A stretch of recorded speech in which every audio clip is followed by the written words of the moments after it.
Banyak dari kita pernah berada di situasi sulit secara ekonomi.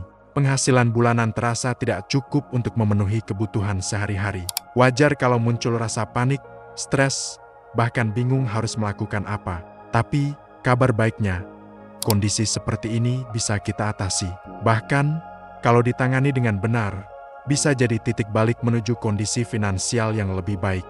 Dalam video ini, kita akan bahas beberapa kesalahan yang sering dilakukan saat ekonomi sedang lemah, dan bagaimana cara menghindarinya agar kamu bisa bangkit dengan lebih bijak dan kuat secara finansial. Salah satu kesalahan paling umum saat keuangan sedang terpuruk adalah berpura-pura semuanya baik-baik saja. Kamu tetap nongkrong seperti biasa, tetap belanja seperti dulu, dan terus mempertahankan gaya hidup yang sebenarnya sudah tidak seimbang dengan pemasukanmu. Padahal, semakin lama kamu menutupi kenyataan, semakin berat beban yang harus ditanggung. Cara memperbaikinya, berhentilah menipu diri sendiri. Akui bahwa kondisi memang sedang sulit, dan itu tidak apa-apa. Begitu kamu bisa menerima keadaan, kamu akan lebih mudah menyesuaikan gaya hidup, menghitung ulang kebutuhan, dan mulai menyusun strategi keuangan yang realistis. Saat tekanan finansial datang, banyak orang terburu-buru untuk bertindak cepat, bahkan tanpa perhitungan matang, menjual barang penting, menarik tabungan darurat, atau meminjam uang secara impulsif. Padahal, keputusan yang lahir dari kepanikan hampir selalu berujung pada kerugian jangka panjang. Cara memperbaikinya, berpikirlah sebelum bertindak. Catat semua pemasukan dan pengeluaranmu, lalu catat mana yang benar-benar paling mendesak. Tenangkan diri, jangan biarkan emosi mengendalikan keputusanmu. Karena ketika pikiran sudah jernih, logika akan menemukan solusi yang lebih bijak. Banyak orang bangkrut bukan karena benar-benar kehabisan uang, tetapi karena gengsi untuk terbuka dan berbagi cerita. Mereka takut dianggap gagal, lalu memilih memendam semuanya sendiri.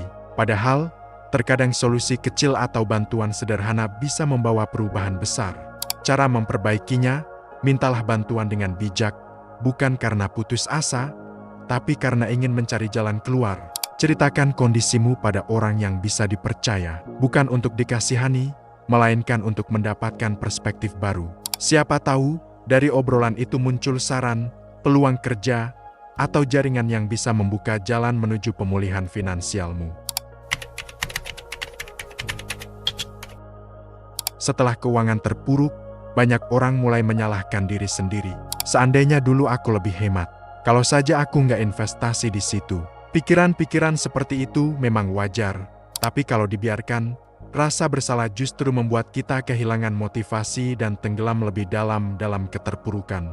Ubah arah pikiranmu, jadikan kesalahan sebagai pelajaran, bukan hukuman. Tuliskan apa yang salah, lalu tentukan apa yang bisa diperbaiki di masa depan. Ingat, semua orang pernah jatuh. Yang membedakan hanyalah siapa yang belajar dan bangkit, dan siapa yang terus terperangkap dalam penyesalan.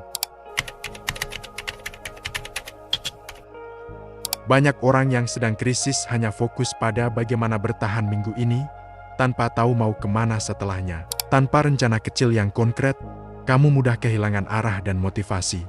Buat rencana kecil yang konkret dan realistis. Misalnya, bulan ini pengeluaran maksimal sekian. 2 minggu ke depan harus ada tambahan penghasilan, atau bayar utang yang paling kecil dulu. Langkah-langkah sederhana seperti ini akan membuatmu tetap bergerak, meski pelan, dan perlahan, kamu akan melihat kondisi mulai membaik, sedikit demi sedikit, tapi pasti.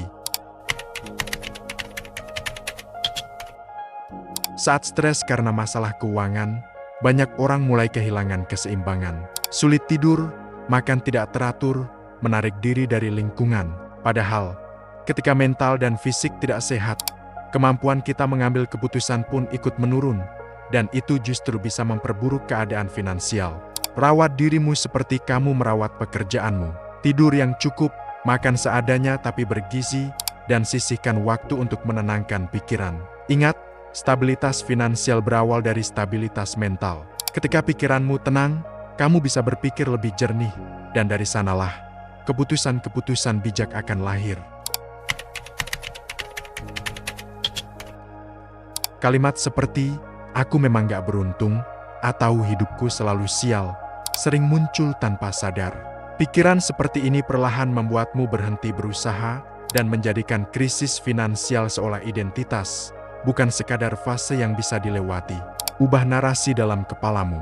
Katakan pada diri sendiri, ini cuma masa sulit, bukan akhir dari segalanya. Fokus pada hal-hal yang bisa kamu kendalikan, sekecil apapun itu. Ingat, orang yang berhasil bangkit dari keterpurukan bukan karena mereka paling pintar, tapi karena mereka tidak pernah berhenti percaya pada kemampuan sendiri.